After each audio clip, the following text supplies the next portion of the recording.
TRS కు MLC ఎన్నికలు shock మీద షాక్ ఇచ్చాయి. అసెంబ్లీ ఎన్నికల్లో గ్రాండ్ విక్టరీ కొట్టిన గులాబీ పార్టీకి 3 నెలల్లోనే ట్రిపుల్ షాక్ తగిలింది. 1 కాదు 2 కాదు ఏకంగా 3 ఎమ్మెల్సీల్లో పరాజయం పాలైంది. యువరాజుగా కేటీఆర్ వర్కింగ్ ప్రెసిడెంట్ బాధ్యతలు చేపట్టిన తరువాత జరిగిన మొదటి ఎన్నికల్లోనే ఓటమి చవిచూడాల్సి వచ్చింది. బ్రేకులు వేస్తూ ఎమ్మెల్సీ ఎన్నికల్లో ఫలితాలు వెల్లడయ్యాయి. నల్గొండ, వరంగల్, ఖమ్మం ఉపాధ్యాయ ఎమ్మెల్సీ ఎన్నికల్లో యూటీఎఫ్ ఘన విజయం సాధించింది. ఐక్య ఉపాధ్యాయ సంఘం అభ్యర్థి అలుగుబెల్లి నర్సిరెడ్డి గెలుపొందారు.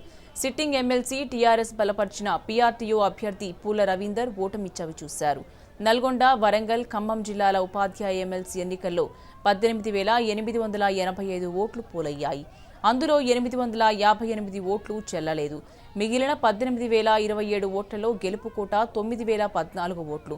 మొదటి ప్రాధాన్యతతో పాటు రెండో ప్రాధాన్యత ఓట్లలోనూ అలుగుబెల్లి నర్సిరెడ్డి ఆధిక్యత ప్రదర్శించారు. సిపిఎం అనుబంధ ఉపాధ్యాయ సంఘం యూటీఎఫ్ అభ్యర్థికి 8,976 ఓట్లు పడ్డాయి. టీఆర్ఎస్ బలపర్చిన పీఆర్టీయూ అభ్యర్థి పూల రవీందర్కు 6,279 ఓట్లు వచ్చాయి. దీంతో తొలి ప్రాధాన్యత ఓట్లలో మ్యాజిక్ ఫిగర్ చేరకపోవడంతో రెండో ప్రాధాన్యత ఓట్లను లెక్కించారు. రెండో ప్రాధాన్యత ఓట్లలో యూటీఎఫ్ అభ్యర్థి నర్సిరెడ్డి ఘన విజయం సాధించారు.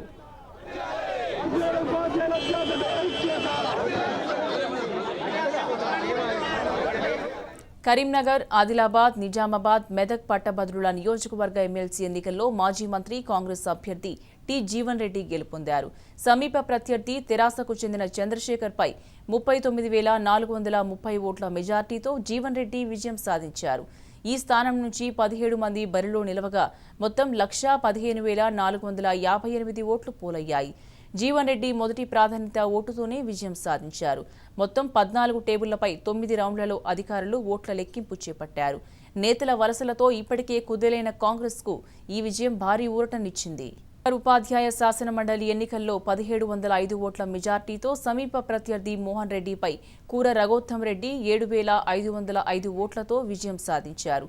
అలాగే నిన్న వెలువడిన నల్గొండ, వరంగల్, ఖమ్మం ఉపాధ్యాయ ఎమ్మెల్సీ ఎన్నికల ఫలితాల్లో కూడా టీఆర్ఎస్ కు షాక్ తగిలింది.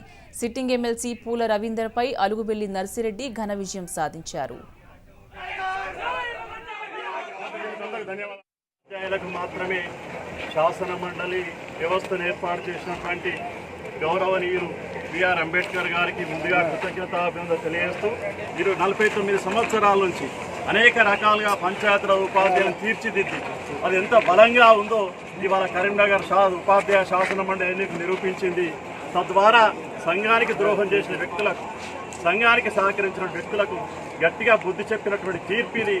భవిష్యత్తులో కూడా ఇటువంటి పరిణామాలు ఉండకూడదని చెప్పి ఉపాధ్యాయ లోకం ముక్త కంఠంతో అందరు ఉపాధ్యాయులకు సూచన చేసినటువంటి సందర్భాన్ని గర్విస్తూ ఉన్నా.